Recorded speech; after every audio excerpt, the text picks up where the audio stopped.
Rockfin.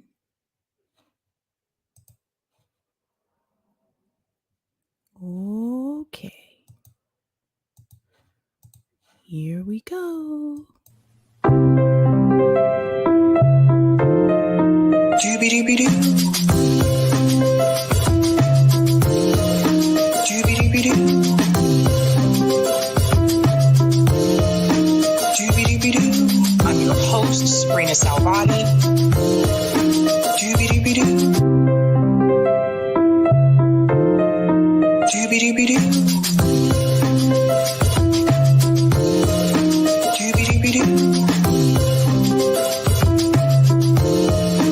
Doobie-doobie-doo. I'm your host, Sabrina Salvati. Doobie-doobie-doo.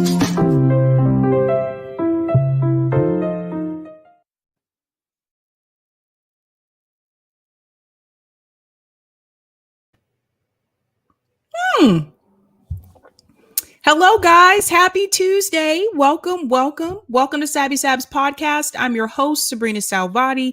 If you are new, I want to let you know that Sabby Sabs podcast is a part of the Revolutionary Blackout Network. You can catch me there on Thursdays for the Roundtable and Friday for the Sabby Show. And you can catch me here Monday, Tuesday, Wednesday, and Friday. Almost got the day wrong there. All right, guys, I want to give a quick shout out to everyone watching on YouTube, Twitter, and Rockfin. What is going on, everyone? Want to give quick shout outs to people in the chat. Shout out to Miguel, who says peace. Greetings, Sing at Night says great show. Shout out to Ashura, who says HLM struck down again on BS that is now acceptable to talk about. Yeah, I'm going to mention that first thing, actually, before I get into the other stories tonight. What's going on? Hannah G says Prince William giving out reparations. I'm going to get into that story. That will be an interesting story. Shout out to Carr, who says what happened to HLM. I am going to touch on that. Shout out to Lawrence. Always great to see you. Who's a Sabby member, says doobie doobie doo. What's going on? Malik says, hey, Sabby. Shout out to Kinshi Jones, says, hey, my Sabby. What's going on? Bryce Smith says, hey, Sabs. What's going on, Bryce? Shout out to Eric T. Red, who's a Sabby member, says, happy Tuesday, one and all. Greetings, Leroy, who's also a Sabby member, says, hey, hey, comrades. Hey, hey, Leroy. What's going on? Jenna Colby says, Sabby Sabs, love, clap, smile. What's going on? Kim says, hello, Sabby Sab. Shout out to Osito Arana, says, hi, Sab. Greetings, Oz. Always great to see you. Gives a big smiley face. Shout out to Mad Ocelot God 81. Smiley face. What's going on? E.G. Butler, reparations. Yeah, okay. Oh, I can't wait to get into that. What's going on? Greg Bruce, who's a Sabby member, says, hey, lefty friends. Shout out to Gary Seth, who says Hillary tested positive for rabies. Ouch. Ouch. That was pretty rough there. Shout out to Hugh Danny, says what's an HLM? That is Hardlands Media. I'm going to get into that in just a second. Shout out to Winfred, says big love, Sab. All right. Before I get into tonight's stories, I do want to say, please go over to Twitter and Rockfin and give Hardlands Media some love. They are really going through it. I want to show you this really quick, and then I'll shout out patrons, and then we'll get into tonight's stories. So YouTube has done it again, you guys. So listen to this. They tweeted this out this afternoon. This is from Hardlands Media. At YouTube creators, at YouTube, once again, you have unfairly hit Hardlands Media with a strike, indicating that we are disputing how the 2020 election turned out. That is not the case, as we were covering the Hunter Biden laptop story that all of the media in America is talking about. Yeah, this is so true. I'm going to go further down here. This is the video that is in question. And they said below is the link to a copy of the video that you removed. Not once did we say Biden is not president, and yet you have hit us again. Thankfully, we have Odyssey team for this video. So that video that is in question is Glenn Greenwald calling out media on Hunter laptop. They go on to say, we demand that our strike be removed and that we are monetized so that we can take care of the team that we employ. This is a grave injustice. And yes, we did make an appeal. Here it says below is the link to the New York Times article. And that's the article that they are referencing. Everyone I know so far in left media has pretty much covered this in some way, shape, or form. But they have been targeted quite often, especially last year as well. So they're just showing the articles. And it says, we're asking that you review this video from Odyssey team since you removed the original off of our channel. And then let me scroll down here. Sorry. Whoops. I think I went too far. Yeah.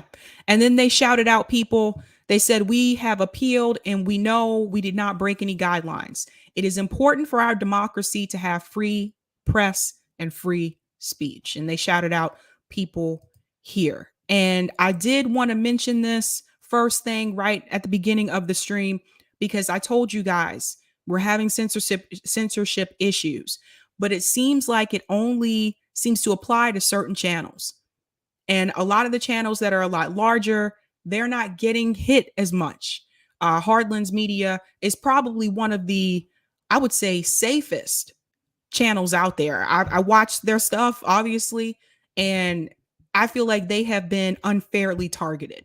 The first time they received a strike, they were unfairly targeted. So this has been a recurring issue. Like every couple months, they give them a strike. They just had one recently, I would say about 2 or 3 months ago. And what people may not understand is that when this happens, they cannot live stream on YouTube. I don't think they can upload videos on YouTube either. So they're probably going to be over on Rockfin or on Odyssey. This is problematic. As you saw in the tweet, they already told you they have people to pay. It's a little bit different with me. With me on my channel, it's just me. Eric is in the background. But for the most part, it's just, I don't have a team on this channel. Yeah, I'm a part of RBN. Luckily, we have not been hit over at RBN, knock on wood there. But they have a team of people that they need to pay.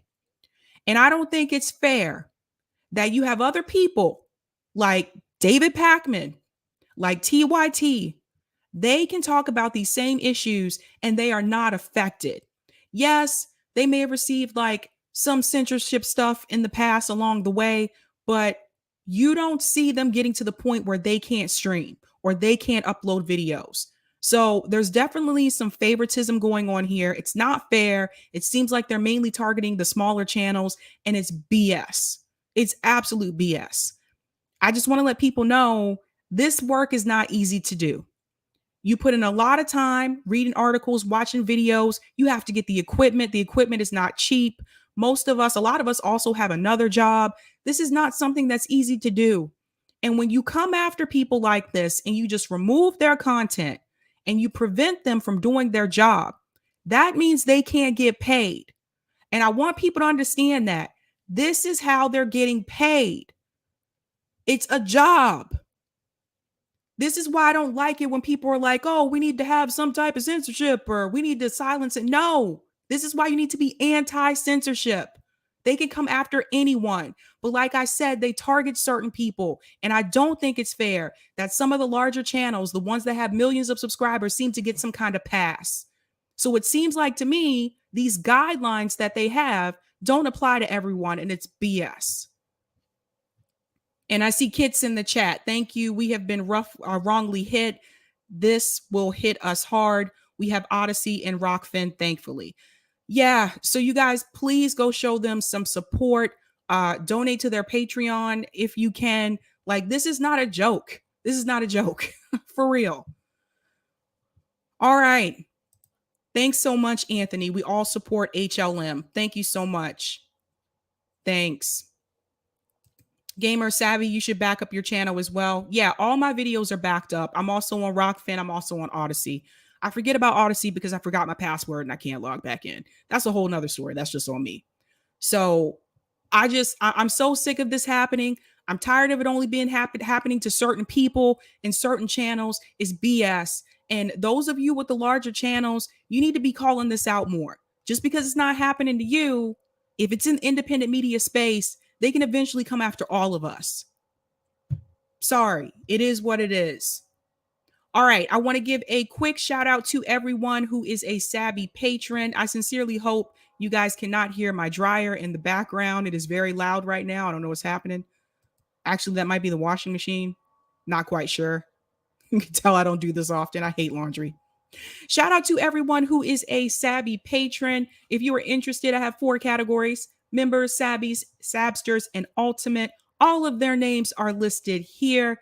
Thank you so much, guys. I really appreciate the support. It really does go a long way. And their names are scrolling across the bottom of the screen. So if you join, you get to be a part of the ticker. The ticker. Doop-a-doop, doop-a-doop. All right. I don't hear you. What? I don't hear the machine. Okay, good. It's really loud. Like I can hear it. So this must be a really good microphone. Okay, guys, what are we talking about tonight? Let's go ahead and get into it. Should be a pretty interesting show tonight. Tonight, we're talking about Russell Brand responds. What is Russell Brand responding to? Has he been unfairly smeared? I'm going to get into that story. We're also going to talk about Prince William reparations. Oh boy. You can tell they do not look happy in that picture. There are reasons for that. I will be getting into that story. And last but not least, we're going to discuss Fox News left takeover. What is Fox News talking about now? What are they saying about the Democratic Party that is definitely not true? So I'm going to get into all of those stories tonight. I think I'm going to go ahead and get started with the Prince William story. So I'll get started with that. Doobie-doobie-doo. Oh, buddy. Here we go. Prince William. Jamaicans shun Prince William and Duchess Kate visit, demand slavery reparations. Now, Prince William and Kate are preparing to visit Jamaica, and Jamaicans have some things to say about them and to their face. So here we go. Go ahead and scroll down here. Hope that's large enough for everybody. Yeah, that's large enough. All right. Dozens of well-known leaders in Jamaica, including professors and politicians, are demanding an apology and slavery reparations as the Duke and Duchess of Cambridge prepare for a trip to the former British colony. Here we go. Oh, history is a pain in the ass. The group is rejecting the visit of Prince William and Kate scheduled for Tuesday, part of a larger trip to the Caribbean region that coincides with the 60th anniversary of Jamaica's independence and the 70th anniversary of the coronation of Queen Elizabeth II. We see no reason to celebrate 70 years of the ascension of your grandmother to the British throne because her leadership and that of her predecessors have perpetuated the greatest human rights tragedy in the history of humankind. That is coming from a letter published Sunday ahead of the couple's visit and signed by 100 Jamaican leaders. Here we go. But it's off to a rocky start and comes as some countries consider cutting ties to the monarchy, like the Caribbean island of Barbados did in November. Local opposition forced, I need to make this a little bit larger. I'm sorry, you guys. Okay. Local opposition forced the royal couple to cancel a visit to a cacao farm in Belize that was planned for Saturday, while the upcoming trip to Jamaica has angered some who say they are still waiting for an apology and slavery reparations. Jamaica lawmaker Mike Henry, who has long led an effort to obtain reparations that he estimates at more than £7 billion. He told the Associated Press in a phone interview that an apology is only the first step for what he describes as abuse of human life and labor. An apology really admits that there is some guilt. Hundreds of thousands of African slaves toiled in Jamaica under more than 300 years of British rule and faced brutal conditions. There were numerous bloody rebellions, with one woman called Queen Nanny leading a group of formerly enslaved Africans known as Jamaican Maroons, whose guerrilla warfare became renowned and battered British forces.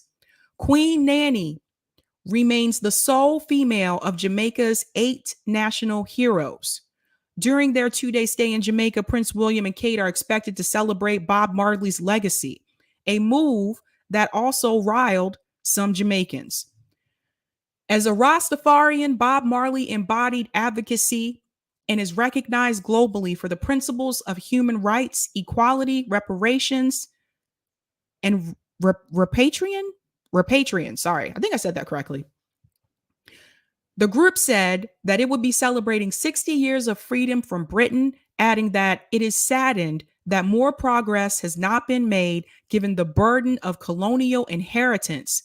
We, nothing less, celebrate many achievements of great Jamaicans who rejected negative colonial self-concepts and who self-confidently succeeded against tremendous odds. We will also remember and celebrate our freedom fighters. Let's talk about this for a second. Oh, buddy. History has a way of coming back and just... So I think they're doing the right thing. I think they do need to demand reparations. Let's be clear here. We do know what has happened under British rule. And it's not just to make Jamaica, it's several countries that they have come in and they have taken over the culture, the land, the people. This has been going on for a long time. I don't know if any of you in the chat have ever been to Jamaica, but Jamaica, it's a poor country. It's another country that I feel has been robbed. Just keeping it real. A lot of times people go to Jamaica and they go on vacation, they go stay at these resorts, but most of the time they don't really veer off too far from the resorts. I have friends who are from Jamaica that were born there, that grew up there, live in the United States currently, and they've told me what life is like in Jamaica. I had friends who told me that they didn't have running water in their house. Air conditioning, what is that? What is that? So this is what happens a lot of times. When you have countries, they have colonized other countries, and they have made the conditions for the people in those countries worse than they were before. We've also seen this happen with Haiti. E.G. Butler said, nor toilets. Yeah, it's rough. It's rough. And do I think that they should pay them some type of reparations? Oh, absolutely. Absolutely. How can you come to their country, smile in their face, do your little photo ops, celebrate Bob Marley, when your family stole their life, stole their resources, stole whatever kind of wealth they could have had? You can't ignore that. You need to address it. It's kind of funny to me. They're going to come celebrate Bob Marley. That is the elephant in the room. So they can't just sit back and pretend like this didn't happen. Now, unfortunately, was Prince William at fault for this? No, he wasn't even born at the time. But this is what happens when you have a family history that has done so much corruption. And even if you haven't done those things, you are still very much a part of that family. And they're looking towards you because you are a prince and you're coming to their country. So I think they should get reparations. Now, my question is this. Why are we not doing something like that here in the United States? You know, Joe Biden was in Atlanta recently, a couple months ago with Kamala Harris. He went to historically Black colleges in Atlanta to speak about voting rights, spoke in front of hundreds of African Americans. Why didn't we have a group at those events demanding the same thing? Joe Biden, with all due respect, we're not going to vote for you unless you give us reparations. Why can't we do that? Why aren't we showing up at these events? Every event that Joe Biden comes to in this country, in your town or your city, we should do the same thing that they're doing in Jamaica. We should have a petition. We need more than 100 signatures. I'm just going to be real. We should have a petition, show up, signs, demand it. We have to demand these things. I don't think that's that difficult. The number of times that the Democrats want to pander to us, number of times want to pander to Black people so that they can get our vote. When are we going to start asking for something in return? Hell, anything at this point. Fix the schools, fix the neighborhoods, end poverty. We can do those things. We have billions of dollars to send abroad. We have billions of dollars to end poverty in this country. We need some type of demands. And this is why I tell you, just because we have a Black woman vice president, she went to Atlanta with Joe Biden too. I don't hear her talking about these things either. Because at the end of the day, she's going to play for her team. She's going to play for the Democratic Party. If you think that her team is African Americans, you're wrong. They always back the party. I think it would be incredibly foolish to vote for Joe Biden in 2024, whoever they end up running in his place. I won't be voting for any of them. Just let me make that very clear. I won't be voting for Democrats or Republicans. But I think that it is foolish to vote for them in 2024 and not demand anything in return.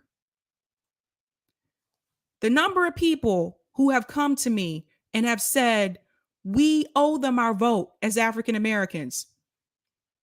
Really? Who told you that? This is news to me.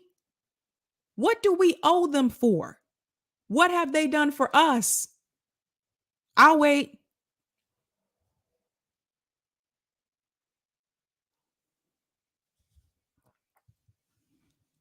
Nothing. Even the Black politicians that we've put in to the Democratic Party, even in Congress or in the Senate or as President of the United States, they've done nothing for Black communities. They were, as Cornel West would say, Black faces in high places. Nothing for us. Nothing. So why are we voting for them? Because CNN and MSNBC tell you they're the less of two evils.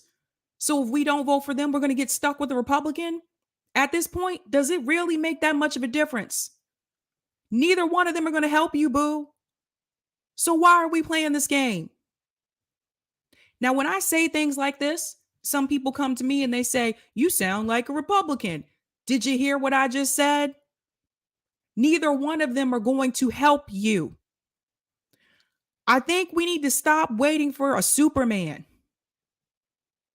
There's nobody in DC that is coming to save us. Part of that has to do with their connection to Wall Street, their connection to the military industrial complex. But part of that has to do with the fact that we don't demand anything for our vote. We never do. We always say we want you to do these things, but we still end up voting for them anyway. We buy into the fear from mainstream media.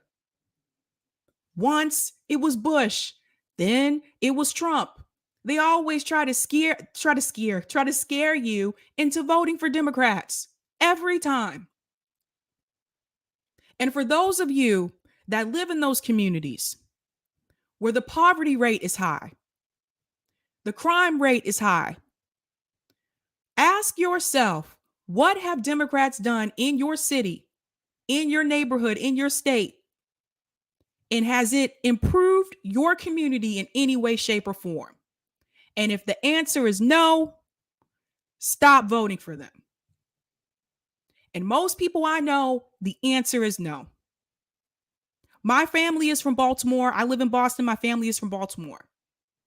Every time I go back to Baltimore to visit my family, not a damn thing has improved. Buildings are just torn down and they're left that way. They don't even try to clean it up. What is that? The schools are still a mess. People are living in poverty still. It has not improved. And they continue to elect the same damn people who say they're going to bring improvements. There is no improvement. Baltimore is one of the most forgotten about cities in this country. They basically just said, if you live in Baltimore, I feel sorry for you. I watched them for years fix up DC. DC doesn't look anything like it used to look years ago. Very heavily gentrified. Didn't even try to do anything in Baltimore. Didn't even try. They said, let the people just perish. Let the people suffer. And if you think that that is by coincidence, it is not. That is because the majority of people who are there are Black. You will see that happen in Detroit as well. They don't want to fix those cities, those areas. When they do fix those areas like they did in DC, they make the rent so high that they push the Black people out. So they don't want Black people living in those nice areas. It's a problem. Now let's go back to Prince William. There's a lot of history about the royal family that I think that you should read about. I was very shocked about some of the things that I found out about the royal family. And I'm talking about, this is the type of information that they don't teach you in history class when they talk about the royal family. None of this was ever told to me about how their family was connected to Nazis. What?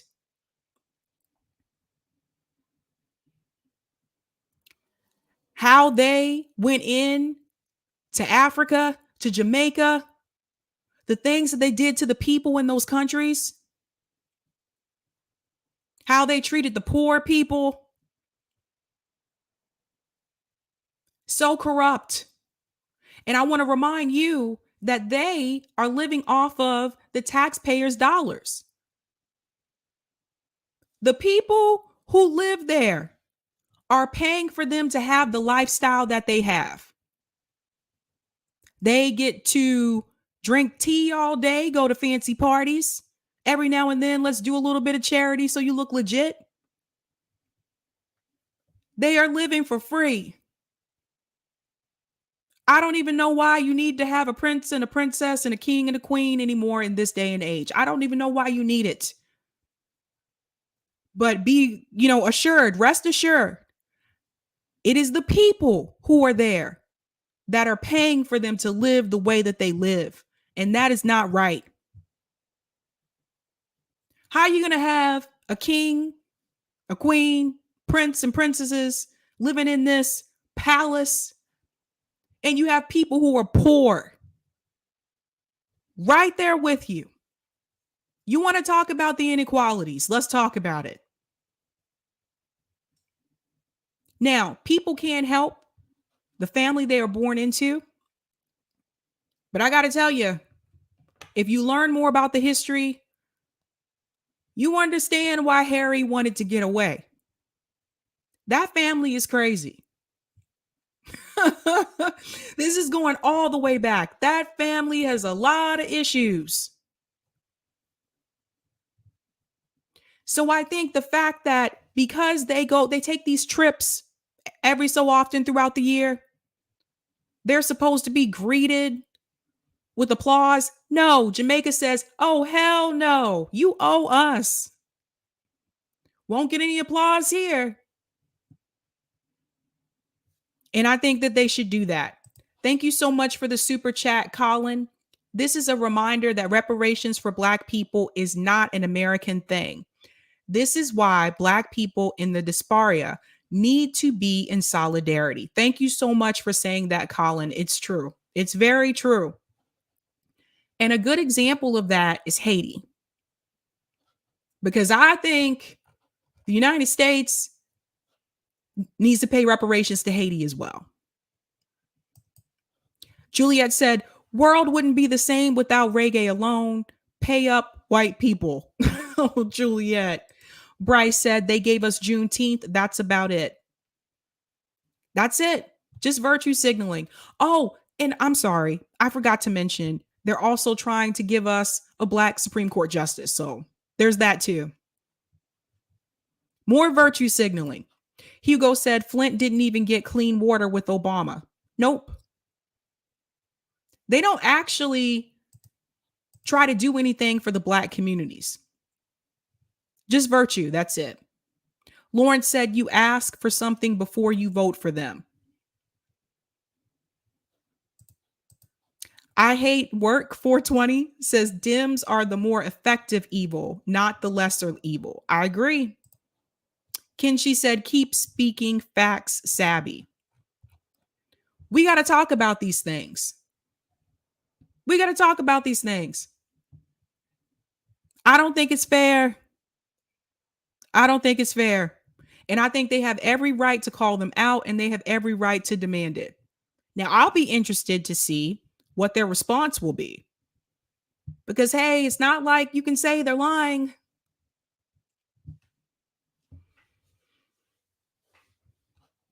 Ashura said French and Spaniards are the ones responsible for reparations on Haiti, Sabby.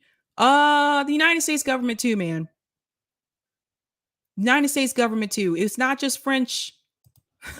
It's not just French and Spaniards. It's really sad. Super Patriot said the UK stole 47 trillion from India alone. Right? There's a lot that you need to know just about the history. That's why I was so angered when Ilhan Omar said she wanted to meet Margaret Thatcher. If she could go back and meet anybody, it would be Margaret Thatcher. I was like, really? Racist warmonger Margaret Thatcher? The same Margaret Thatcher who wanted Black South Africans to leave South Africa? What? Sharon said, you forget Clinton destroyed Haiti. They never talked about the people that protested her.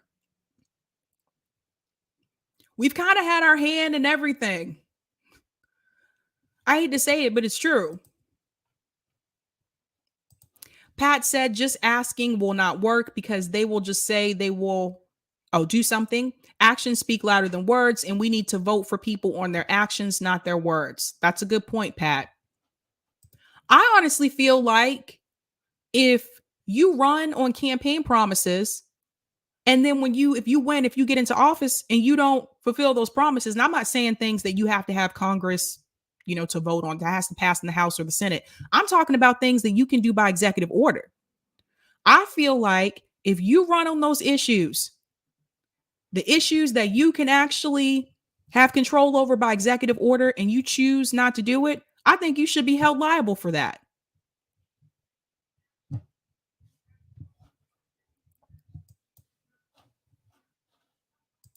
Sebastian said, good news, Jamaica is removing the Queen as the head of state. How are you going to go to Jamaica and be like, we're going to celebrate Bob Marley, and even though my family destroyed your country? It's really interesting. JP Park said Clinton and the Goldman Sachs mafia repealed Glass-Steagall to crash the economy on purpose. Bill Clinton was secretly the worst U.S. president. Yep. He was very charismatic. And so he was more believable, I think, because of that. Just keeping it real. So I will definitely keep up with that story and let you know what happens after their visit, because I do want to see if they are going to respond to that. They definitely should respond and see where that goes. So I'll be watching that story. They're going in there to celebrate Bob Marley. And I'm here to tell you, there is no one love with them. Reefer said they're going to celebrate Marley while they still have people in UK prison over weed. What? You guys know that song by Bob Marley? One love, one heart. Let's get together and feel all right. They won't be feeling right soon. Leroy said all the Republican nightmare policies always get passed by Democrats. It's an alley-oop. Truth. Hugo said his song Get Up, Stand Up was exactly about not taking it. Power to the people. That's right. Jonathan said last year they said they are not racist, yet they are the epitome of racism. Right? Isn't it funny how the same Democrat politicians who pointed their fingers at Trump supporters and called them Nazis are now the same ones defending the US government funding Nazis abroad in Ukraine? Like real Nazis? Isn't it funny how that works?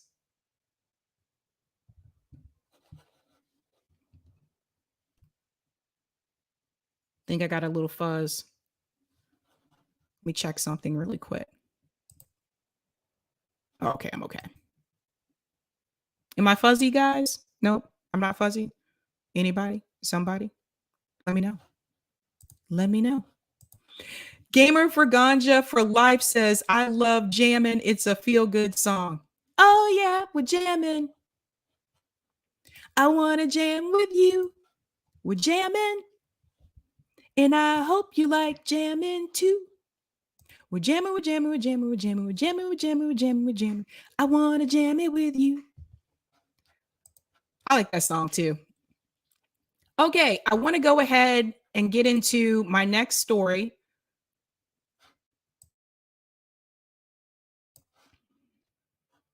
Getting some fuzzy and freezing, not bad.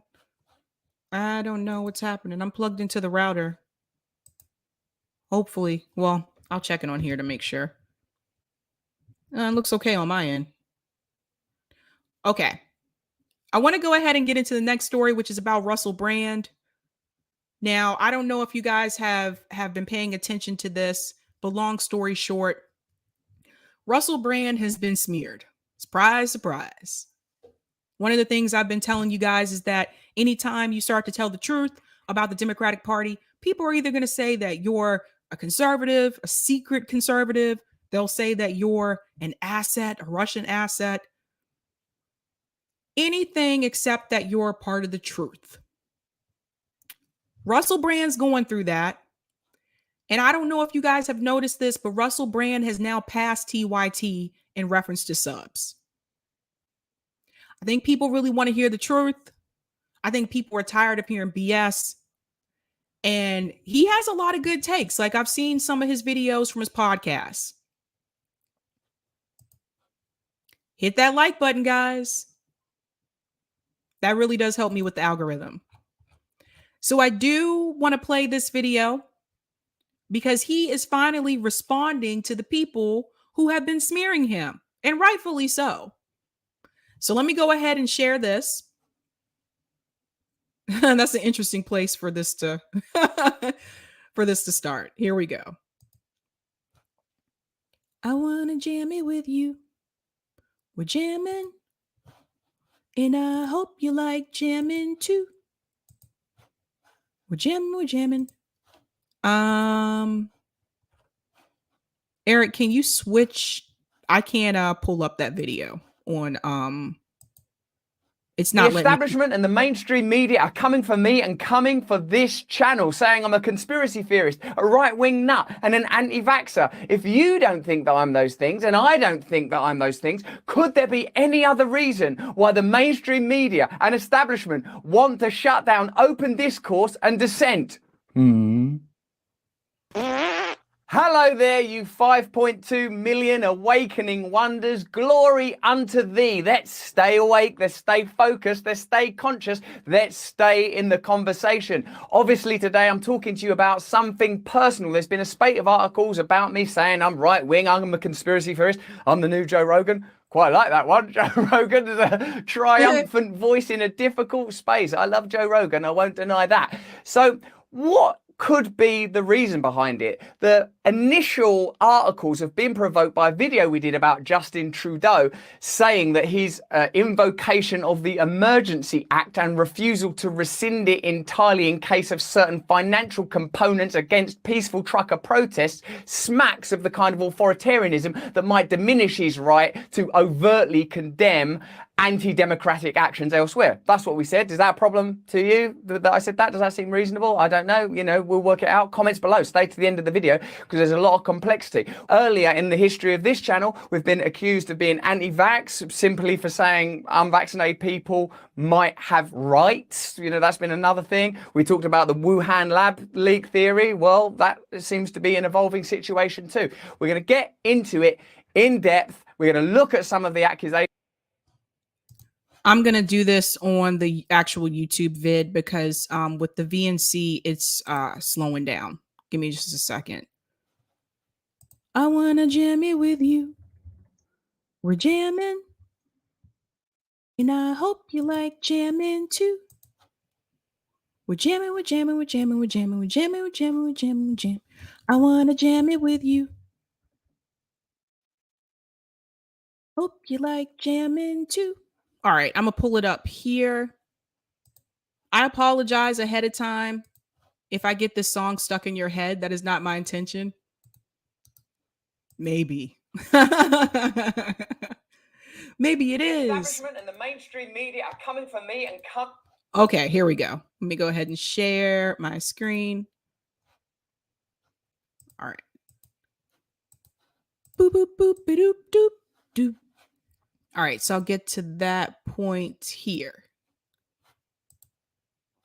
And away we.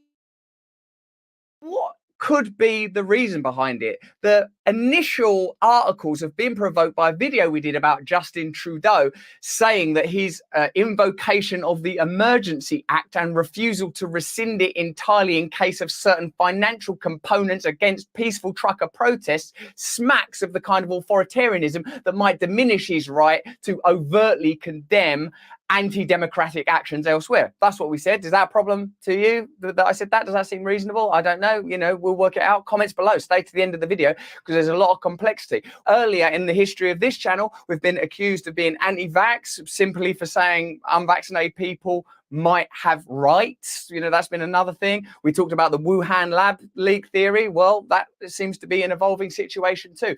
We're going to get into it in depth. We're going to look at some of the accusations and the publications that have made those accusations to make sure that they're squeaky clean. But before that, I want to let you know that I'm on tour and I want you to come see me live across the UK. I'm in Newcastle,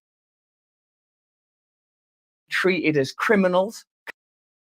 So like the idea of misinformation, this is opinion. This is obviously my opinion. We check our sources. We never say anything that can't be backed up. And you'll be interested to note that in the many articles of criticism of this channel and what we do here, no one is able to say this thing. For example, let's just say the anti-vax thing. You know, like Russell Brand is anti-vax. I've never said that I'm anti-vax. What I've said is that perhaps people that are reluctant to become vaccinated shouldn't be treated as criminals, condemned and treated as social pariahs.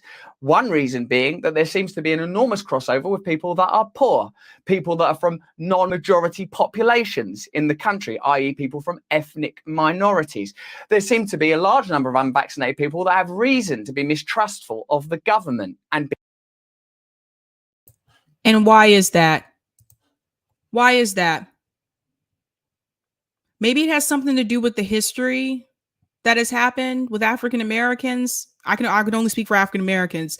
What's happened with African Americans, how we've been experimented on medically, how they experimented on Black women, how they experimented on Black men, Tuskegee. Maybe that might have something to do with it. When you bring this up to people, they don't get it. They don't get it. So I just wanted to point that out, and I'll go back into the video.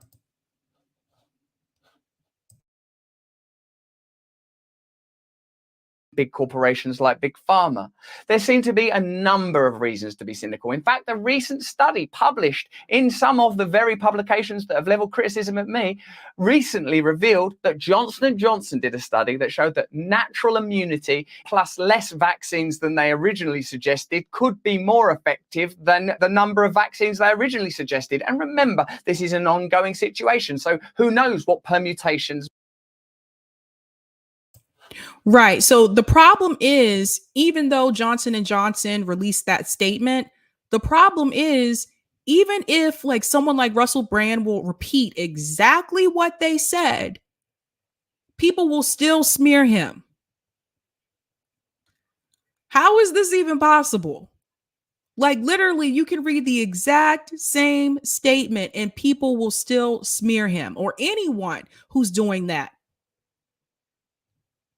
I'm going to fast forward a little bit here because I already know how YouTube is about this information. So let's go forward.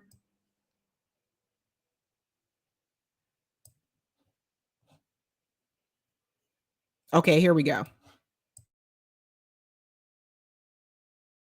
Warned that the ultimate investor may have strong links to the Saudi Arabian state, raising fears that a foreign government may have gained influence over the news direction of two major British publications. Around 60% of the Independent's revenue is derived from advertising, 15% encompasses new product development and digital services, including ad sales, data and technology support. You know, because we've done it before, that the mainstream media channels in the United States make a significant amount of their money from tracking your data, bundling your data, and selling your data. That's not contested. That's how the media operates. That's aside from their conventional funding through advertising models. So I think it's important, isn't it, that you understand where this information comes from. Major media corporations increasingly rely on a vast ecosystem of privacy violations, even as the public relies on them to report it. News sites' user tracking has only gotten more extreme. In 2020, a study published by Ghostery, a company that provides tools to block third-party data collection, found that news websites contain the most trackers globally, more than business, banking, entertainment, or even porn. So you're more likely to be tracked by looking at legacy media sites than you are if you looked at a porn site or an entertainment site. So how are you going to get honest, independent reporting from those guys? And it sort of makes sense, doesn't it, that they would be threatened by any other source of information, particularly if that source of information is open about our own fallibility, willing to be mutable and to change the conversation as new information comes available. No ties at all to giant business corporations, although I recognize we're on a big tech platform and we have an ad revenue model so that we can pay staff and run a business and it exists in the real world. That is something that we do. We're clear about that. We want to be part of an open conversation with you. We want to provide alternative narratives, and not only provide the narratives, invite you to create the narratives with us. Because yes, thank you so much for saying that. And I like the fact that he continued to say you. He was repeating the word you because YouTube is supposed to be about you. It's not supposed to be about MSNBC, CNN. Their narrative is supposed to be about you. It's supposed to represent you. But when you have all these restrictions and guidelines that you have to follow, they take bits and pieces away from you to fit the narrative that they wanted to fit. This is happening. So yes, it's supposed to be about you. Dude, imagine if all of us left tomorrow. Imagine if everybody on YouTube left tomorrow. YouTube wouldn't have a business. What? So if anything, they should be nicer to the content creators. Yeah, they should change their name. It's not about you anymore. It's what they want you to talk about. Facebook's the same way. Let's be real. So this is a problem. And you should be able to get that information. If you want to seek out alternative media, you should be privy to that information. And the fact that you have these sites like YouTube and you have these sites like Facebook that are just trying to tweak things and put in all these guidelines and restrictions, but then they're going to make exceptions for certain narratives that they want you to talk about, that tells you exactly what's going on. It's not so much the fact that you said these things. It's the fact that you said the things that they don't want you to say, that they don't want other people to hear. That's the problem. I'm going to go back into the video. Do you know one thing I know? I don't know what's best. I've made a lot of mistakes. I've been wrong many times, but I'm beginning to think I'm right about this.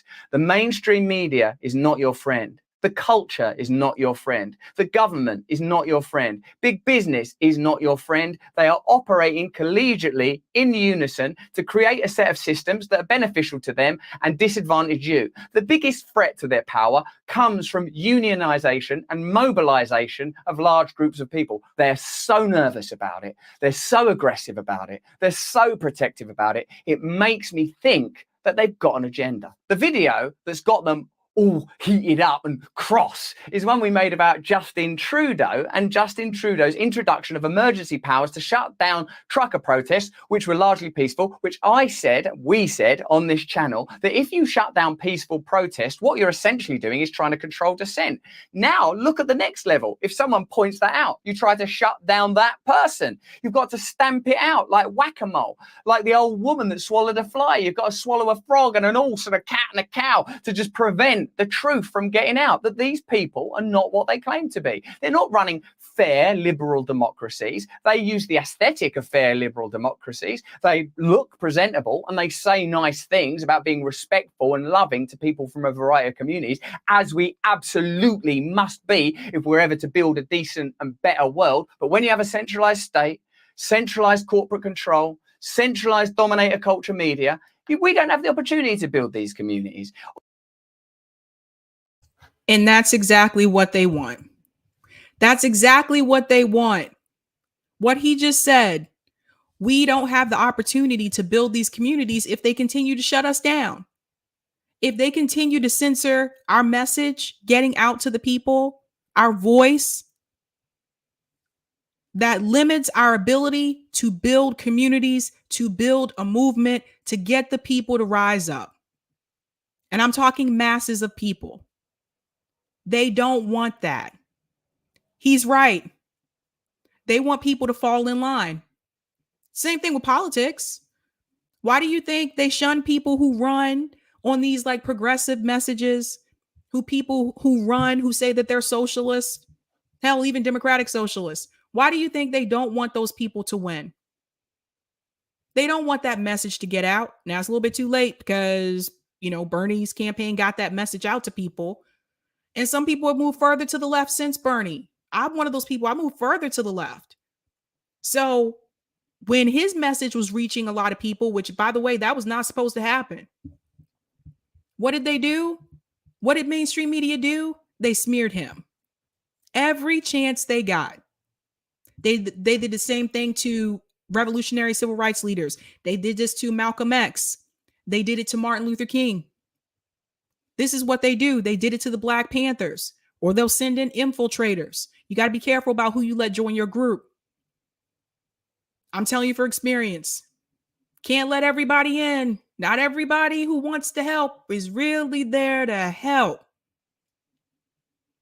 That's what they do. All the focus is on the money. And I'm glad he brought it back to the corporations, because that's what's running all of this. Not the politicians. It's the corporations. That's what it comes down to. I'll go back into the video. All we pointed out is that Trudeau's introduction of emergency measures to shut down largely peaceful protests in Ottawa was at odds with the kind of democratic principles he was espousing when critiquing Russia's horrific actions in Ukraine. Let's note, for example, as Chrystia Freeland pointed out, that the aspect of the emergency measures that allows the Canadian government to freeze financial assets remains in place still. An advance on this argument is that in Canadian Parliament, they are now themselves investigating the introduction of those measures and whether or not it was anti-democratic. On Monday, a joint committee of Canada's Parliament officially launched an inquiry into the Trudeau government's actions against the Freedom Convoy civil liberties protesters. The unprecedented inquiry will look into allegations that the Trudeau government violated protesters' charters' rights when they arrested and detained them without charge, as well as the extreme actions of freezing bank accounts of protesters. Now, some of you might say, well, that is good, because that's an indication that there is democracy in Canada because they're investigating those actions. And I would agree, that is a good sign, isn't it? Because it's pretty bad that it happened, but at least there's being an investigation. But remember, then we have to look at, does the investigation lead to what? A revocation of those powers, someone being fined, a meaningful change in democracy, or does it become something that's a phatic exercise that's ultimately theatrical, that don't change anything? We don't know that yet. I've got my suspicions. The committee is made up of several Liberal Party and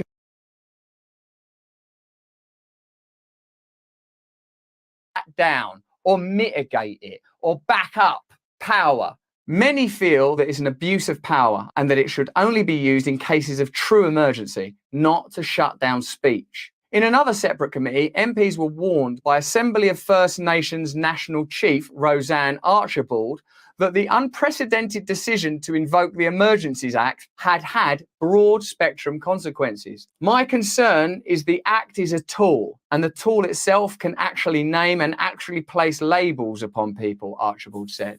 The implications of the Emergencies Act are far and wide, and that is why I'm standing before you. I'm a former activist myself, and I've been involved in civil actions and charged. Now, obviously, as the chief of the First Nation people, Roseanne Archibald would be the very kind of person that Trudeau would be looking to form alliances with and would be looking to condemn, say, truckers. Oh, you truckers, remember what they said, they're racist, they're misogynists. Well, here is a female chief of the First Nation Assembly saying, I don't like these measures, because any right-thinking person does not want their freedom reduced or their ability to protest controlled or their money to be able to be frozen by the state, because the application of those measures will change according to the flavors of the day. Bingo. When you start implementing those types of policies, where you start to determine what can be said, who can protest, how they can protest, where they can protest, it will change with the flavor of the day. It will depend on who's in power at that time, what agenda they want you to hear at that time, what narrative they want to get across to you at that time. So they'll always go back and tweak these rules and these policies. Somewhere along the way, I feel like we've seemed to have forgotten about freedom of speech, freedom of press. It doesn't even seem to apply anymore. And I think that's very problematic, but it's not just our country. As you hear, he's talking about what's happening in Canada. So it's not just in the United States. This is why this is so dangerous. It starts here and it spreads everywhere else. We're not the only ones having to deal with this. So I think that Russell Brand speaks a lot of truth. And also, you got to remember, I told you, he already passed TYT when it comes to subscribers. People don't like that. Some people do not like that at all. So he's reaching more people than they are.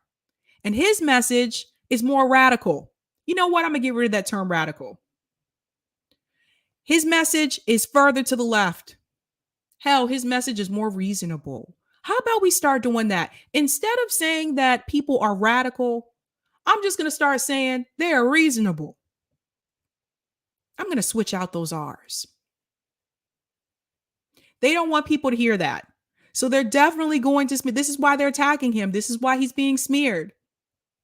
You don't see those same people trying to smear TYT, do you? Hardly.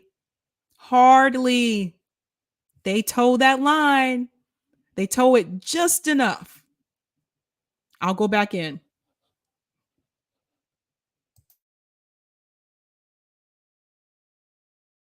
A little while ago, you couldn't talk openly about so many aspects of the coronavirus pandemic. Increasingly, those protocols are altering, sometimes because new information is revealed, but sometimes it's because the attitudes have changed. And I believe that you should be able to have an open conversation and be wrong all of the time, because this is a democracy. I don't want to be told what I can say and what I can't say and be shut down and not have the ability to protest. Can't you see how it's closing in? They can shut down your bank account. They can stop you protesting. They can stop people on the internet saying, hey, what about this protesting being shut down? Why would you do that if you didn't have an agenda? And I'm sure many of the people that work at individual newspapers don't know that they're operating on behalf of that agenda. But as Chomsky famously said, if they didn't share that agenda, they wouldn't even have that job in the first place. Under Mr. Trudeau's decree, police had the authority to push back crowds on foot or with horses, use pepper spray. Did everyone hear what he just said? If they didn't share that agenda, they wouldn't have that job in the first place. That's 100% true. I can tell you right now, I would never be allowed to host a show on CNN, MSNBC, NBC. They would never let me say the things that I say on this channel on those networks. Even if they gave me a script and I said I was going to stick to the script, then I went live, went off the cuff, just spoke really openly, that would have been the end of my job. They'll take you out. Yeah, so you're not going to be working with us anymore, and we thank you for your time. It would be over. It would be over. I remember them doing that to commentators too, who had different opinions about Obama. Cenk Uygur was one of those people. When Cenk Uygur used to work for MSNBC, he was one of those people that was starting to criticize Obama. They didn't like that. They're like, no, this is the liberal network. You have to be pro Obama. That's why he started TYT. They're a lot different now. Got one more part I want to play.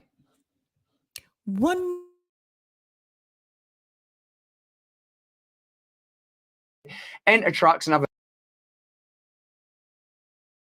There is good reason to suspect that undemocratic action took place in Canada. And that is all I said. And for that, I am labeled a conspiracy theorist, charged with being a right-wing person. I know some of you are right-wing people, and guess what? I don't mind what you believe in. I'm sure you believe stuff that I don't believe, and you know stuff I don't know. And perhaps together we will discover that we have more and more in common. And perhaps together we will start to realize that the mainstream media is not our friend, and that the government is not our friend, and that our culture is operating to keep us separated from one another. And we must continually look for opportunities to communicate openly and honestly, and become circumspect and indeed downright suspicious about the agenda of newspapers that call themselves The Independent, while they're owned, at least in significant part, by the Saudi Arabian state. Do your own research on how independent they're likely to be with that kind of alliance. But that's just what I think. What do you think? I might be wrong. Bingo. He hit the nail on the head. Just like that. He just told you, you don't really have to agree with what he says. You can disagree with him. He can be wrong. You can be right. But we should be free to have the discussion. We can't even have the discussion without people smearing you. You heard what he just said about being called crazy right-winger. People have said those things about me. They said Sabby is a secret conservative. I don't have anything to be secret about politically. No. So if I was conservative, I would just tell you that. That doesn't make any sense. People smeared me. They've smeared those of us that were at RBN. All kinds of smears, especially on Twitter. That's why I ignore a lot of that stuff. It's crazy. We're not even allowed to have a difference of opinion with people anymore. What happened to just being able to have that type of discourse? We can't do that. You have to have the narrative they want you to have. It's ridiculous. And he's right. By them censoring people, by them smearing people, this is actually preventing people from coming together on the issues. And this is why I always tell you guys, Stick to the issues. Always bring it back to the issues. When they try to smear you, they throw labels on you that may not be true. Take it right back to the issues. So for Russell Brand, I'm glad he said this. I'm glad he responded. He got the word out there. I mean, this is somebody that is using their voice in the platform that they have to tell people the other side of the story. And not a lot of people are doing that. He is risking a lot here, I would say. He's a celebrity. He's an actor. Hello. He may not get certain movie deals because of the things that he's saying on his show. But obviously, he thinks it's important to get that message out. So he's willing to take a risk. And not many people I've met are willing to do that. But he's right. This is what they want to do. They want to stop us from coming together. They want to keep us divided. I think there's one more part. Want your comments. I want to learn from you. I'm not so arrogant as to believe that I know stuff you don't. I know you've suffered things that I don't understand. I'm not like the mainstream media that thinks they know better than you, that think you're dumb and stupid and your job is to sit down and obey. I believe you should have a voice. I believe you've got rights, and I believe the time is coming where we're gonna need to express them. Hit me up in the comments below. What other stories would you like to see us communicate? Pretty humble. Letting you know. What do you think? He wants to hear from you. How do you feel? I'm sorry, but it's just ridiculous. It's ridiculous. I hear more truth from Russell Brand than I do from CNN, MSNBC, Fox News.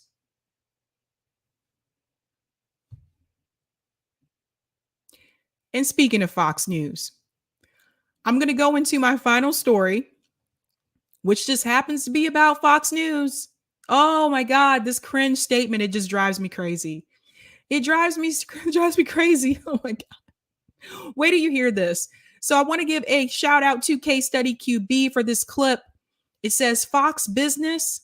Now this is coming from Stuart Varney, who has a show on Fox Business. He says the Greens have a lock on the Democratic Party. Listen to this outrageous discussion. This is going to blow your mind.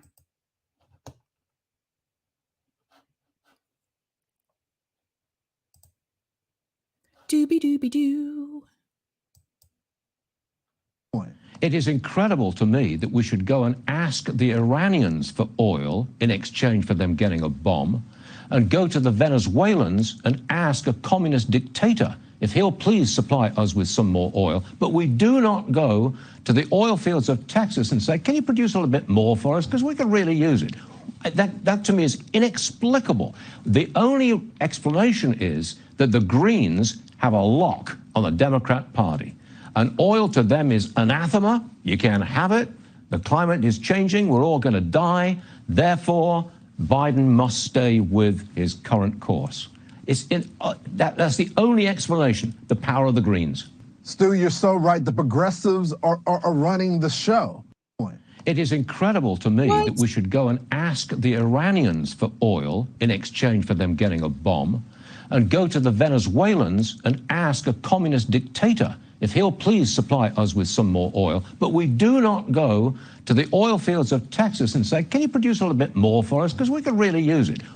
That to me is inexplicable. The only explanation is that the Greens have a lock on the Democrat Party. And oil to them is anathema. You can't have it. The climate is changing. We're all going to die. Therefore, Biden must stay with his current course. That's the only explanation, the power of the Greens.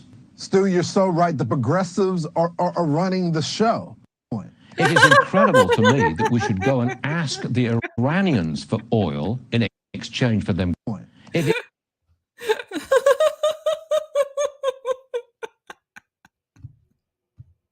Where do I begin? Oh my God. Oh my God. Really quick, let me shout out this super chat from Cool Blue. Thanks so much for the super chat. Many of the 60s and 70s composers and singers who had a lot to say sold out. Bob Marley, having died in 1981, managed to avoid doing that. Well said. Thank you so much for that, Cool Blue. cool it now. Ooh, watch out. Okay. He just said the Greens have taken over the Democratic Party. Did I hear that right? The Greens have taken over. The other gentleman goes on to say, that's right, the progressives, they've come in and they've taken over the party. Are you kidding me? I wish that were the case. What have we been witnessing for the past 4 years? Have they really come in and take over the party? No, they haven't taken over anything. They talk about this as if the Greens and the progressives have that much power and they're using that much power. We haven't seen them do any type of leverage. They're taking over the party. Really? If the progressives had taken over the party, we'd have Medicare for all. If they had taken over the party, we would have student loan debt canceled. If they took over the party, we would have had that $15 minimum wage. If they took over the party, we would have a living wage. We would have paid family leave, all the items that were on their list when they were running. Joe Biden has been governing like a Republican, not like a leftist, not even really like a Democrat. Let's be real. But this is the type of rhetoric that they are giving to people. Fox Business. And there are people sitting at home that are going to watch this and believe it. Even though they can't point to these policies that say that the Democratic Party has become too far left, they can't name one policy. They continue to preach that nonsense to their audience. There's nothing has been done. Don't even give me that American Rescue Act because that was BS. That wasn't enough for people. Are you kidding? It is clear they've taken over the party. Thanks for the comment on Rockfin, Lady Alex M. I'm laughing too. The progressives are running the show, LOL. When did this happen? What did I miss? Was I asleep for all of 2021, 2020? The squad's been in Congress for a couple of years now. What is he talking about? They have voted every way that the Democratic Party has wanted them to vote. There was one time when they said, okay, we're not going to go with the infrastructure bill.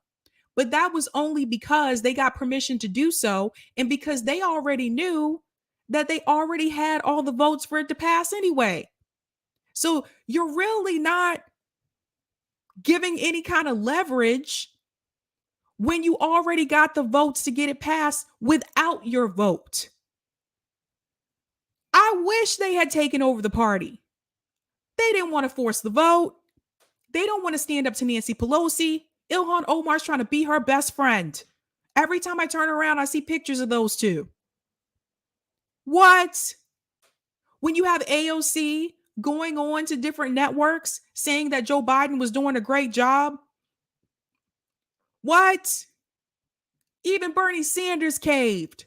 Even Bernie Sanders is lying about the job that Joe Biden was doing. Nobody took over this party, boo. The party is still the same. It is not improved. This is ridiculous. I couldn't believe I heard these talking points. I couldn't believe I heard this. And I want to get to the climate issue. They're still telling people that climate change isn't real. After all the studies that have been done, after the environmental conditions, what we've seen change with the weather patterns, places in Canada having 100-degree temps that never have 100-degree temps, they are still trying to tell people that climate change isn't real. At this point, they're just flat out lying. I don't believe that they think that it's not real.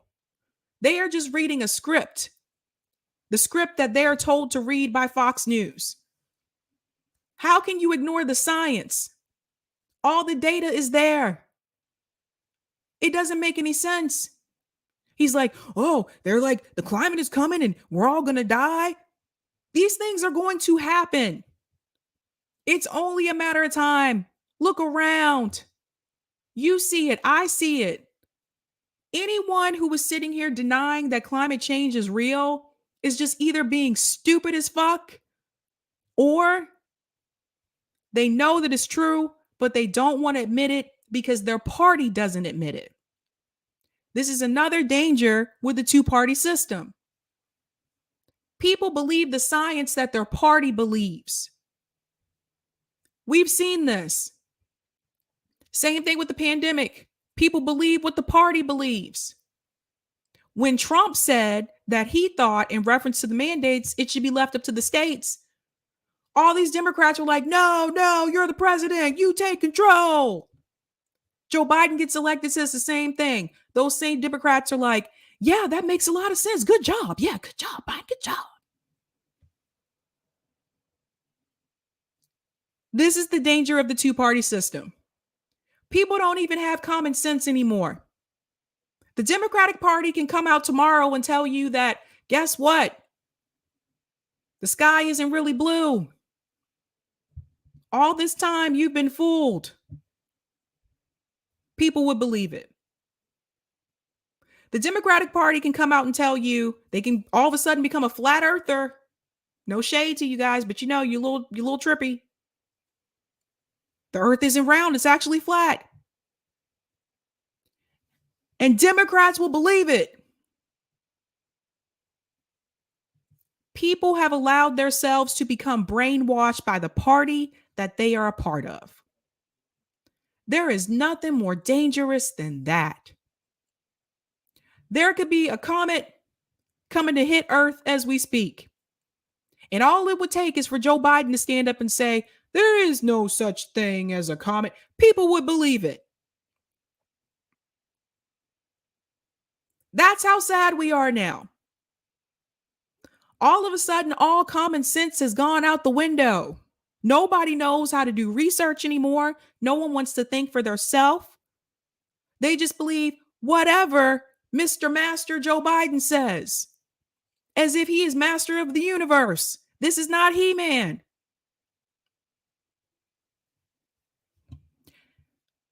This is why you should not idolize politicians and you should not idolize parties.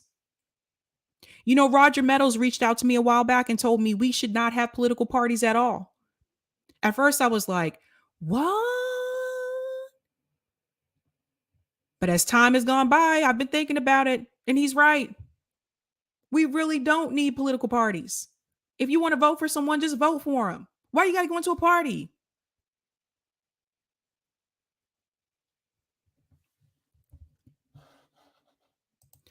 Mr. X says Democrats believe men can birth babies. Oh, Mr. X. Shout out to Cool Blue for the super chat. That's Fox News playing tag team with CNN and MSNBC to make sure actual left doesn't attain power. I agree. Shout out to the illustrative Carp and Co. Thank you for the super chat. What if all the content creators boycotted or general struck on YouTube? Oh, that's a good idea. That is a good idea. You speaking words I like. I like you. Greg Bruce said, if you guys like Bob Marley, you should check out Damian Marley, his youngest son, especially the songs Road to Zion and Welcome to Jamrock, Socially Conscious. Welcome to Jamrock is my song. Welcome to Jamrock.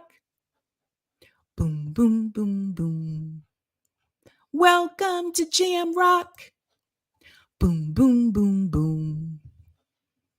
But this is insane. We can't even think for ourselves anymore. Like, people are just, God, you know, sometimes social media can be a blessing and a curse at the same time. Because sometimes I'll see people just believe whatever they see on social media, won't do any research, won't look into it any further. They just believe it because social media said so. But social media is also censoring people. So there's that. So you're only going to see what they allow you to keep up. You know how many people I've seen suspended from Twitter in the past month or so? Lost a lot of people. Rest in peace. A lot of accounts have been taken down. Not for lying, for telling the truth. But you guys know the progressives and the Greens, they've taken over the Democratic Party. And also, who would be afraid of the Green? Like, he says the Greens as if it's this threatening, scary party. Like, who's afraid of the Greens? Like, what is, oh no, here come the environmentalists. God. They're going to talk about climate. Oh God, no, they want to help the planet. Run. Thanks so much for the super chat, Metal King. I never thought we should have political parties, even when I was a child and later a Dem. Well said. You were way ahead of me, Metal King. The Greens and the progressives are taking over, you guys. You're right. You're right. Give me a break. We couldn't even get Joe Biden to give people another stimulus check. But they took over. After you shortchange the other one, couldn't even get him to get another stimulus check. Couldn't prevent him from kicking people off unemployment. Couldn't prevent the evictions from happening. They've taken over nothing. And when you hear those talking points, if that comes from any of your friends or family members that may be conservative, got this love thing for Fox News, come back to them with this. Name some of the policies that have been passed that you feel proves that they've taken over the Democratic Party. Take some notes and then go in full speed ahead and explain to them how Joe Biden has been governing like a Republican. I'll take those comments on Rockfin, Eric. Welcome to Jam Rock. Boom, boom, boom, boom. Thanks so much for the tip, Roger Meadows on Rockfin. Sabby viewers, this is why I will constantly plead to all of you to stop sending chats through YouTube and get yourself a Rockfin account and support her through Rockfin instead. Why finance the future destruction of Sabby's show? Not to mention Sabby only gets 10 cents or less from a $2 YouTube chat, but gets $1.50 or more when sent through Rockfin, and you get 350 more characters with the Rockfin than YouTube. I actually get more money from YouTube than Rockfin, though, and that's because of the ads. Whereas with Rockfin, there's no ads. But I hear you. I hear you. All right. Thank you, Lady Alex, for the tip. Roger Meadows, I agree with you. It is hypocritical to remain on YouTube considering their censoring of content creators. Why continue to support them? Yeah, I hear you, but a lot of people I talk to don't like Rockfin. That's part of the problem. Thanks for this tip, Roger. I think most of us, when we saw show notes thought the prince was asking for reparations, foundational ADOS, freedmen, black African Americans have made this an issue that now black people all over earth are making that demand. Sab, there is a groundswell reparations movement that's happening here. Article 1, Section 8, Clause 5 gives Congress the coinage power to mint a coin, assign a value, and target it to us. Taxes not touched. Glad Jamaica is removing the queen from its coin now. It is time she removed the diamonds from her crown and returned them to the African countries they stole it from. Also, yes, our federal government funding the Azov Battalion Nazis in Ukraine. I am going to ask this again. Hey, APAC, where the sixth letter of the alphabet you at? So quick to call anyone who speaks up for the POWs as anti-Semitic, yet silent on this. That's a good point, Roger. I'll go to the next comment. Sunday's public radio WBAI NYC centered weed here in Long Island always has these information stories. You mentioned experiments performed on Black women. Here's one for you. The OBGYN industry has to thank Black women for their involuntary service. Doctors were not allowed to look up white women's skirts, so they used their slaves for experiments, which led to a condition where there was no separation between the vagina and the anus. Yeah, I knew about that. It's very disturbing. You know, why, I'm sorry. You know what's very issue specific, Sab, that take personality into the political realm. Ballot initiatives, baby, it gets to the point bypassing all the minutia of whether or not they had a scandal or slept with an aide or had too many bombs thrown at them, whether they are secret Russian conservative, shit lib, whatever. It is a straight up question. Do you want this policy? Yes or no? Even with the best of good intentions, eventually political parties become corrupt due to the fact that they are designed from jump to look out for party interests and well-being first before looking out for the public interests of those who elected them into office. This, from its inception, lays the seeds that will ultimately lead to their eventual corruption. Donor interest first, then party second. Well said. Well said. Thank you so much for the super sticker, Aberdeen71. Thank you so much. Max Fiend said Rockfin is buggy for me. Yeah, I know. Some people have told me that same thing, that they have that issue. I don't know why. It's still fairly new. Takes time to work out the bugs and the kinks and all that kind of stuff. Candace Burner said went to Jamaica in October 2005. Definitely angry people. Oh. Yeah, I agree, Wesley. Rockfin would do a lot more market share if they put some spit and polish on their product. I do agree. There's some technical I can't say on the back end because I don't code, but on the front end, I think there's some technical issues that I wish they would work out and make it a little bit more sleek. Sorry, I missed one here. Oh, I got the super sticker. I thought I got all of them. Somebody said something. Yeah, I know. This is another problem. Steve just pointed out I can't get Rockfin chat to work. I know. Some people told me the same thing. I don't know what the issue is. But it's a thing. But yes, speaking of ballot initiatives, this Saturday, I will be streaming live Saturday night. I'm doing a ballot initiatives panel. CJ will be here from RBN. We'll also have I'll make sure I don't mix up the names. Gavin from the Vanguard will be here, along with Ron Placlone. Kira from Hardlands Media will also be here.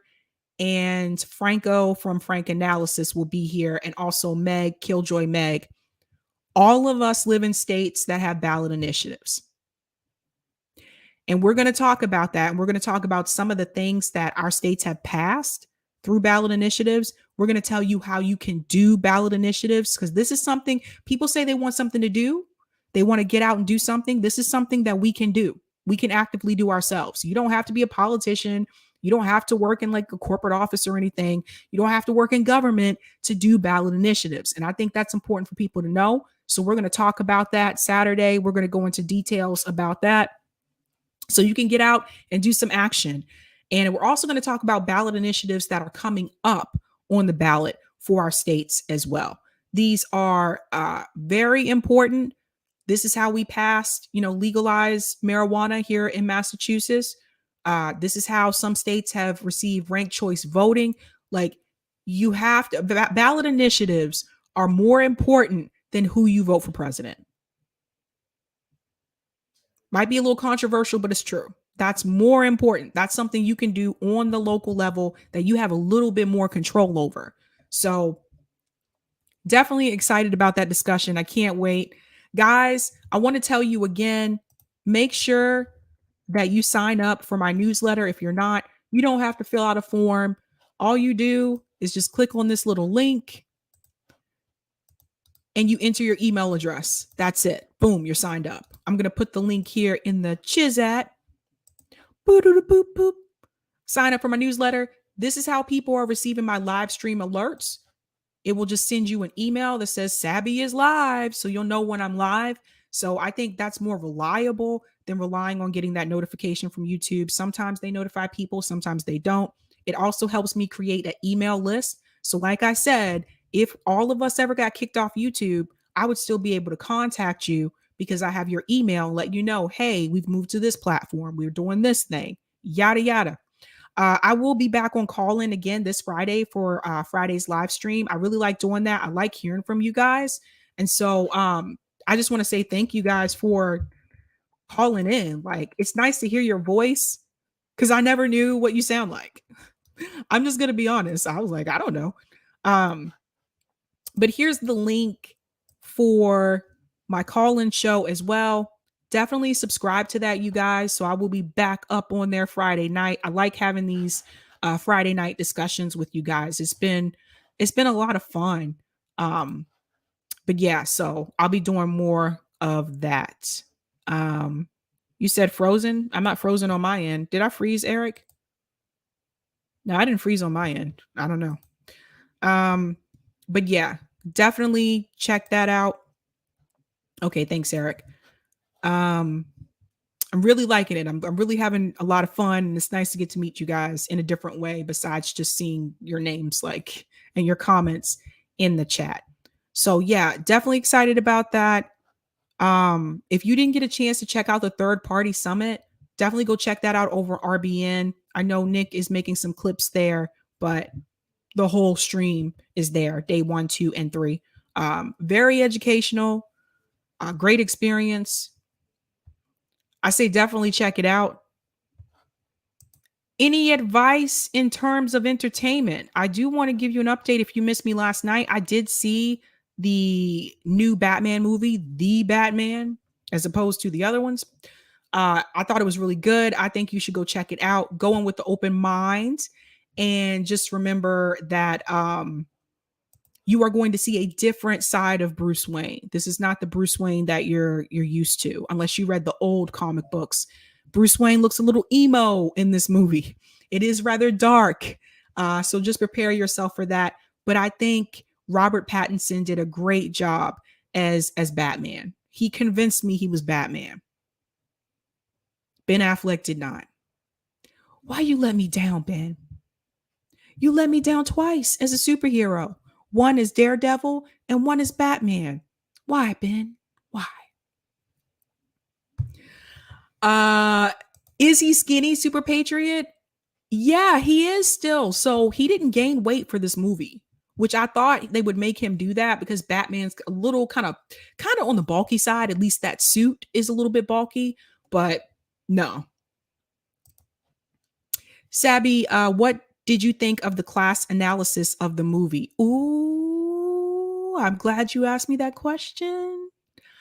I thought the class analysis was spot on. One of the questions I've always had in reference to Batman is instead of him, driving across the city to stop crime, beat people up, drag their bodies on the ground, why didn't Bruce Wayne just take some of his billions and fix the poverty issue that was in Gotham? Because then that would have helped decrease the crime. Has anybody ever thought about that? Like, why wouldn't you just fix the poverty situation instead of running around at night trying to beat everybody up? But I thought the class analysis was spot on, and it's true. You have the wealthy people, the Wayne family. They, I guess, are not who we really thought they were, but they've destroyed people's lives and they've taken a lot from people, and they continue to live wealthy while all these other people suffered. And we see that happening today. I know Batman's comic book, but we see that happening today. So it's just another example of where the wealthy could actually help people in those communities with the wealth that they have, but they choose not to. He chose to become a superhero instead of just fixing the poverty situation. So that's my take on that. And I also want to say too, there was a discussion last year about whether or not Batman is a cop. Is Batman a cop? Do you guys feel that Batman is a cop? Would you call him a cop? I know he kind of works with the police, beats people up, but is Batman a cop? I don't know. Yeah, Ashura's right. Read Batman Noir series. Right. That's more similar to what you'll see in this Batman movie. It's a different style. I just want to give you a heads up.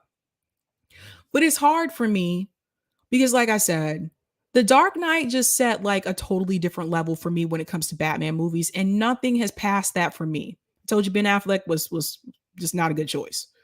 But Dark Knight till this day, in order to fully win me over 100% with Batman, you're going to have to top The Dark Knight. And I don't see anybody topping Heath Ledger as the Joker anytime soon. Others have tried. It's just not there, bud. It's just not there. And Christian Bale was a great Batman and a great Bruce Wayne. You have to get both of those down. And I don't think that's easy to do, you know? But he definitely was like, when they picked him as Bruce Wayne, I was like, oh my God, that's like the perfect like Bruce Wayne, you know? So him and Michael Keaton, those are my two favorite Batman actors.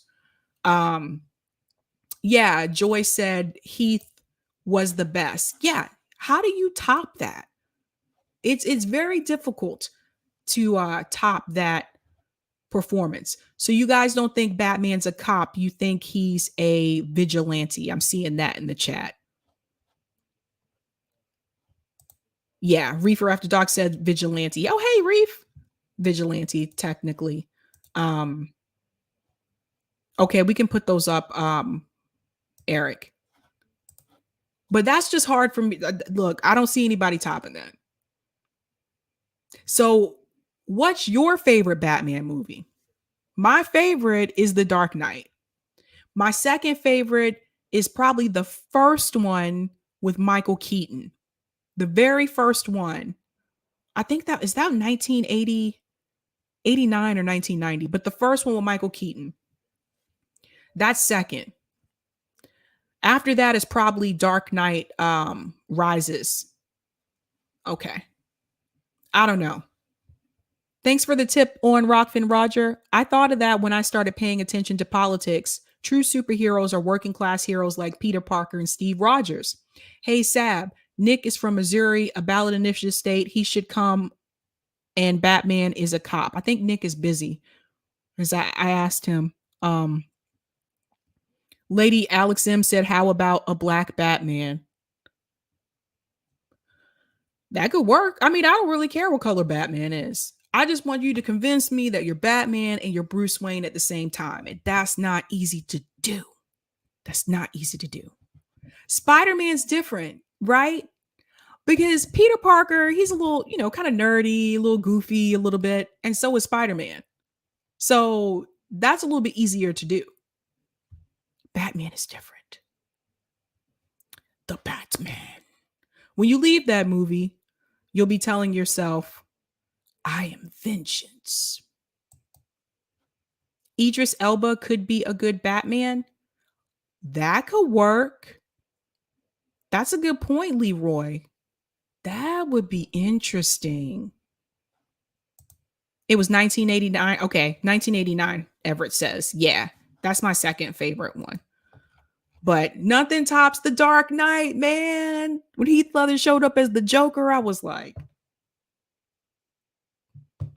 man, I tell you. I saw another Batman comment.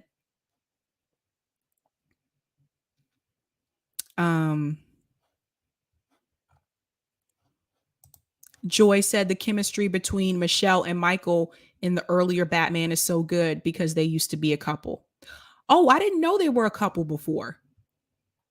But they do have really good chemistry. That's another thing too. You got to have that. Ashura said there's a black Batman in the comics. I didn't know that. Interesting. Jonathan said, I'll go with Michael B. Jordan as Batman. That would be an interesting pick, too. You guys are giving out some recommendations for Hollywood here.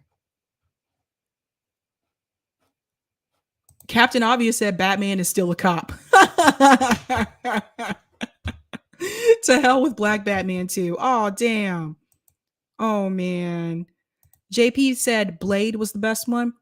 Laura said, I'm flipping sick of same old superheroes. Where's Peace Nick Nancy? She will annoy you into doing the right thing. I don't know who that is. I don't know.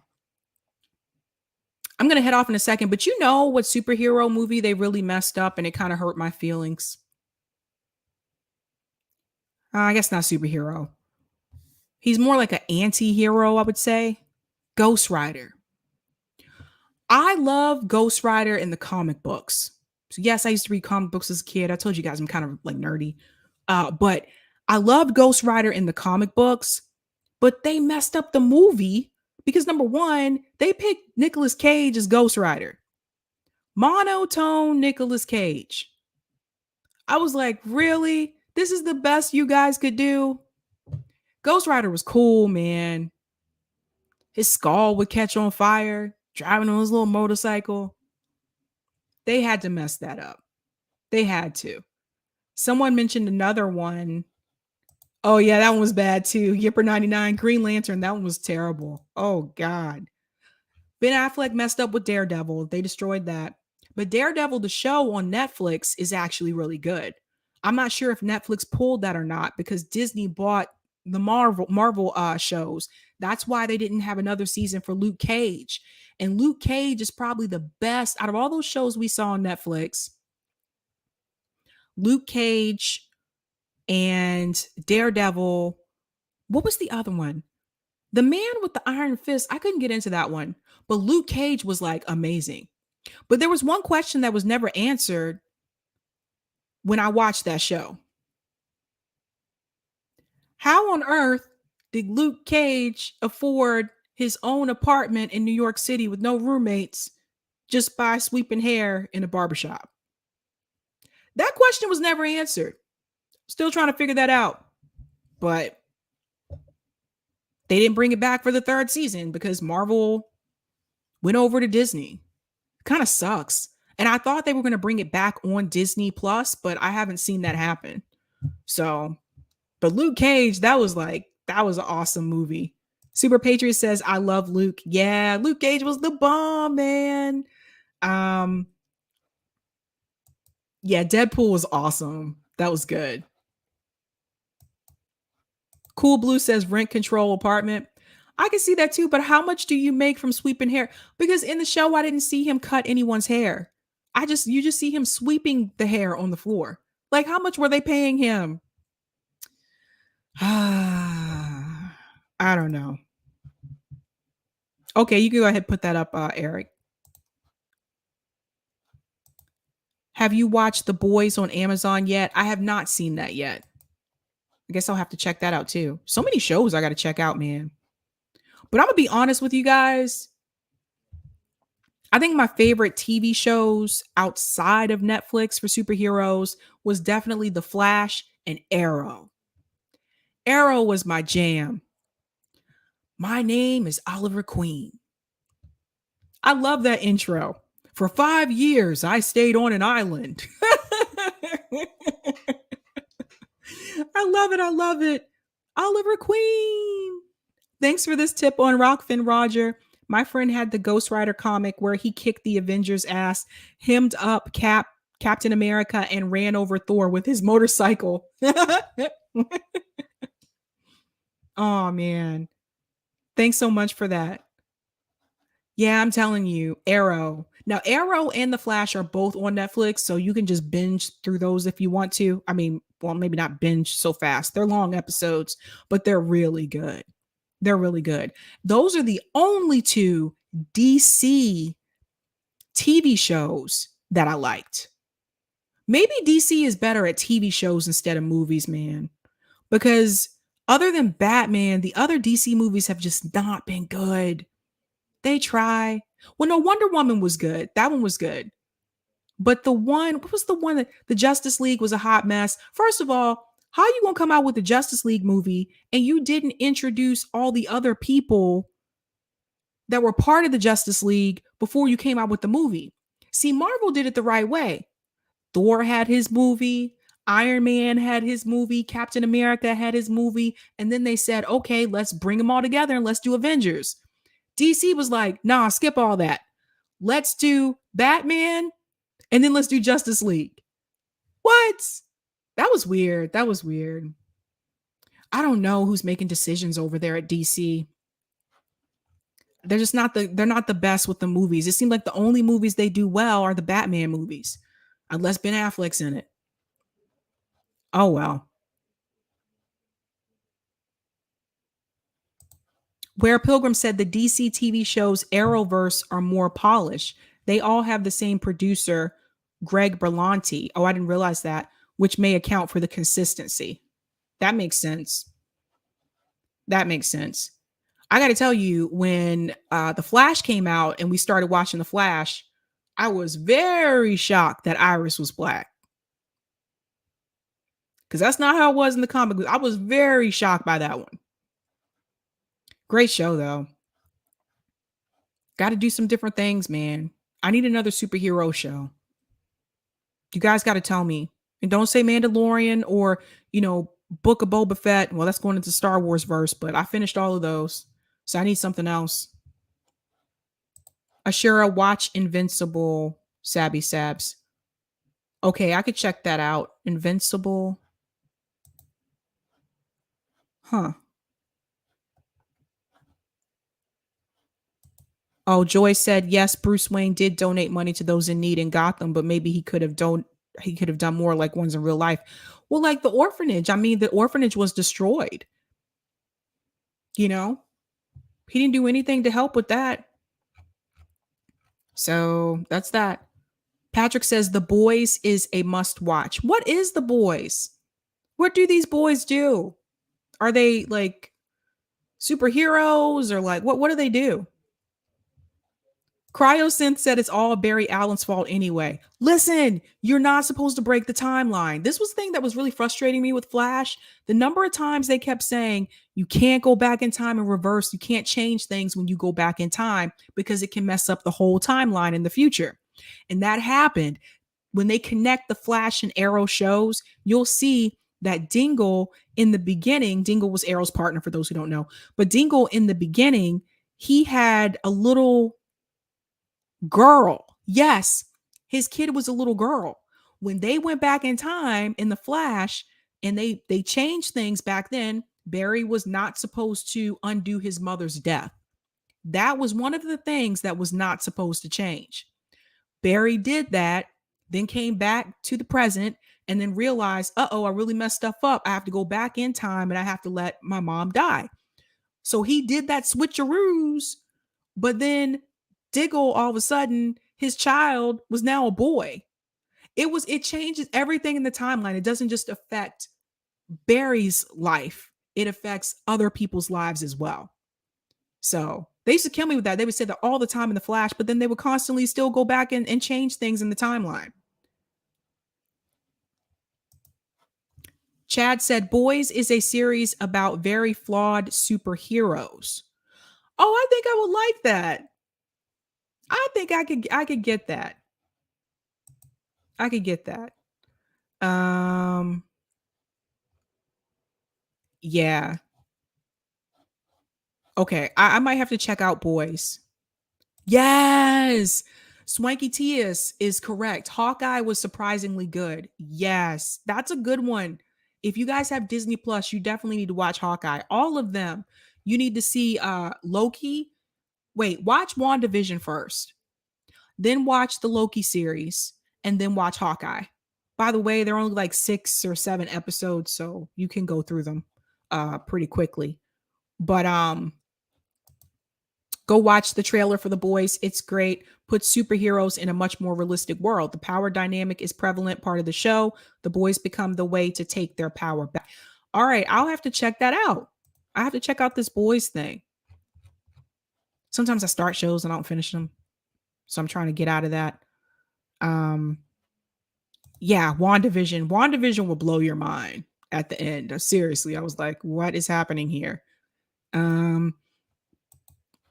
Star Trek Picard. I was asking my friends about that. Some people didn't like it, dude. Some people were like, no, they're not feeling it. I am way past my time. I am so sorry. I just realized what time it is. All right, guys, I do have to head out. I'm going to be jamming. Should we jam out? Oh, yeah, we're jamming.